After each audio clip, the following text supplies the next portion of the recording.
नवापूर शहरातील औद्योगिक वसाहत असलेल्या एमआयडीसी परिसरात आज दुपारच्या सुमारास भीषण आग लागल्याची घटना घडली आहे। एमआयडीसीतील E20 इनोव्हेशन प्रायव्हेट लिमिटेड तसेच रिचेरी प्रायव्हेट लिमिटेड या दोन कापड कंपन्यांमध्ये अचानक आग लागल्यानं काही वेळातच संपूर्ण परिसरात धुराचे मोठे लोट पसरले आणि नागरिकांमध्ये घबराटीचं वातावरण निर्माण झालंय। आग इतकी प्रचंड होती की काही क्षणातच कारखान्याच्या मोठ्या भागाला आगीनं वेढलं। कापड उद्योग असल्यानं कंपन्यांमध्ये मोठ्या प्रमाणावर कापड, धागे, केमिकल तसेच इतर ज्वलनशील साहित्य साठवून ठेवण्यात आलं होतं। त्यामुळे आग वेगानं पसरत गेली आणि आगीच्या ज्वाळा दूरवरून देखील दिसत होत्या। काळ्या धुराचे ढग संपूर्ण एमआयडीसी परिसरात पसरल्यानं काही काळ परिसर धुसरमय झाला होता। घटनेची माहिती मिळताच नवापूर नगरपालिकेचे अग्निशमन दल तात्काळ घटनास्थळी दाखल झाले। अग्निशमन कर्मचाऱ्यांनी आग आटोक्यात आणण्यासाठी शर्थीचे प्रयत्न सुरू केले, मात्र आगीचं स्वरूप गंभीर असल्याचे लक्षात येताच अतिरिक्त मदतीसाठी सोनगड, व्यारा आणि बारडोली येथून देखील अग्निशमन बंब मागवण्यात आले। विविध ठिकाणाहून आलेल्या अग्निशमन दलांच्या मदतीनं आग विझवण्याचं काम युद्धपातळीवर सुरू आहे। दरम्यान आग लागल्याचं वृत्त समजताच घटनास्थळी मोठ्या प्रमाणावर नागरिकांनी गर्दी केली होती। परिस्थिती नियंत्रणात ठेवण्यासाठी पोलीस प्रशासन देखील तातडीनं घटनास्थळी दाखल झाले।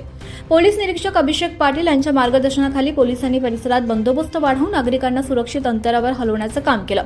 तसंच कोणतीही अनुचित घटना घडू नये म्हणून सुरक्षा व्यवस्था कडक करण्यात आली। या घटनेची माहिती मिळताच तहसीलदार दत्तात्रय जाधव यांनी देखील घटनास्थळी धाव घेत परिस्थितीचा आढावा घेतला।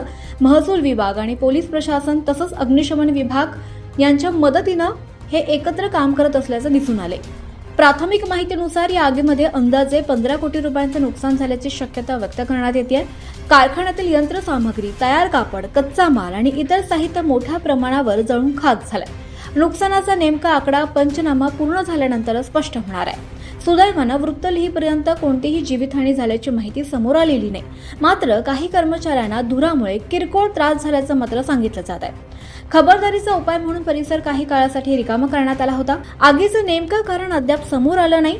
शॉर्ट सर्किट किंवा जात तापमान अन्य तांत्रिक बिघाडामुळे आग लागल्याचा प्राथमिक अंदाज व्यक्त केला जातोय। आग पूर्णपणे विझल्यानंतर पंचनामा करून पुढील तपास करण्यात येणार असल्याची माहिती प्रशासनाने दिली आहे। दरम्यान नवापूर एमआयडीसी मध्ये गॅस सिलेंडर फुटल्याची प्रत्यक्षदर्शींनी माहिती दिली असून संवेदनशील नवापूर एमआयडीसी येथे गॅस सिलेंडर आले कुठून, सिलेंडरचं कोणतं काम होतं हे स्पष्ट झालेलं नाही। त्यामुळे अनेक तर्कवितर्क लावण्यात येत आहे।